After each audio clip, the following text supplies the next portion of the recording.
राजधानी पेरिस में ओलंपिक खेलों की शुरुआत हो चुकी है। इस बार की ओलंपिक खेल भारत के लिहाज से बेहद खास है क्योंकि पूरे हिंदुस्तान को अपने खिलाड़ियों से पदक की आस है। ओलंपिक खेलों के इतिहास में आज तक ऐसा कभी नहीं हुआ कि एक ही सीजन में दो गोल्ड मेडल भारत की झोली में आए, लेकिन इस बार आप ये उम्मीद कर सकते हैं। आप ये उम्मीद इस वजह से कर सकते हैं क्योंकि भारत की तैयारियां बेहद खास है। टोक्यो में हुए पिछले ओलंपिक्स में भारत ने शानदार प्रदर्शन किया था, तो इस बार ऐसे कौन कौन से एथलीट्स हैं जिन पर भरोसा जताया जा सकता है। इस बार ऐसे कौन कौन से एथलीट्स हैं जो पोडियम में सबसे ऊपर चढ़ सकते हैं। इस बार ऐसे कौन कौन से खिलाड़ी हैं जो सबसे ऊपर चढ़कर तिरंगा सबसे ऊपर न सिर्फ फहरा सकते हैं, लहरा सकते हैं, बल्कि पूरे स्टेडियम में, पूरे स्पोर्ट्स एरिना में राष्ट्र का जन गण मन बजवा सकते हैं। तो चलिए इस स्पेशल शो में मैं अंशुल तन्मले आपको बताने की कोशिश करता हूं कि इस बार ऐसे कौन से 5 बड़े एथलीट्स हैं, इस बार ऐसे 5 कौन से महत्वपूर्ण खिलाड़ी हैं जिनसे पूरे हिंदुस्तान को गोल्ड मेडल की आस है। इस फहरिस्त में अनडाउटली सबसे पहला नाम नीरज चोपड़ा का होगा।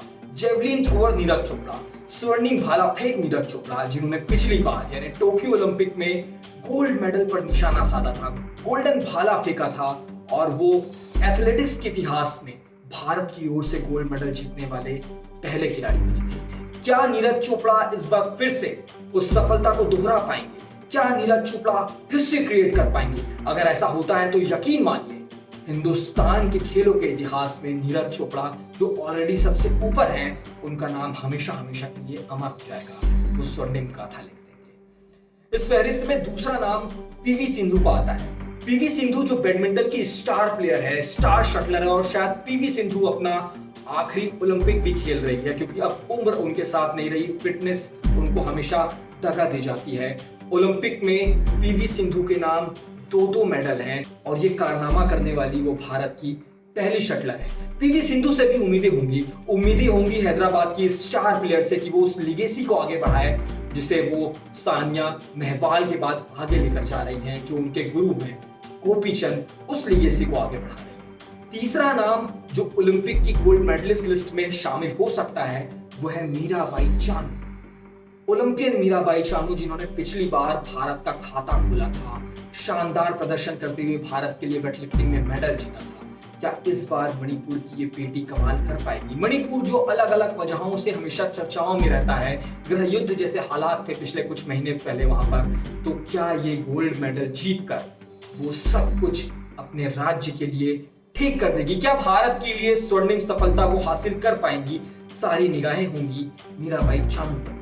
इस लिस्ट में अगला नाम आता है विनेश फोगाट का। जी हाँ, मशहूर कुश्ती खिलाड़ी विनेश फोगाट जो अपने आंदोलन की वजह से, जो उन्होंने भारतीय कुश्ती महासंघ के अध्यक्ष ब्रजभूषण शरण सिंह के खिलाफ मोर्चा खोला था, दिल्ली में उन्होंने अनशन किया था, उस वजह से चर्चाओं में थी। लेकिन इस वक्त अपना पूरा फोकस वो गेम पर रखी हुई है, उनकी नजरें पूरी तरीके से पेरिस ओलंपिक के गोल्ड में है और इस वजह से उनका दावा और मजबूत हो जाता है क्योंकि हाल ही में उन्होंने स्पेन ग्रैंड प्रिक्स में गोल्डन मेडल जीता था और इसके बाद वो 20 दिन की तैयारी के लिए फ्रांस चली गई। विनेश फोगाट पिछले साल भी भारत की ओलंपिक टीम में थी लेकिन वो मेडल नहीं जीत पाई थी। इस बार विनेश फोगाट से उम्मीदें होंगी कि वो न सिर्फ मेडल जीते जबकि स्वर्णिम सफलता हासिल करे और तमाम विवाद जो उनके नाम के साथ जुड़ चुके हैं उन्हें पीछे छोड़ते हुए हिंदुस्तान की बेटियों को, हरियाणा का नाम और रोशन करे और एक नजीर पेश करे। लिस्ट में अगला नाम आता है मेंस हॉकी टीम का। जब हम ओलंपिक में हॉकी की बात करते हैं तो भारत का जिक्र ना हो भला ये कैसे हो सकता है?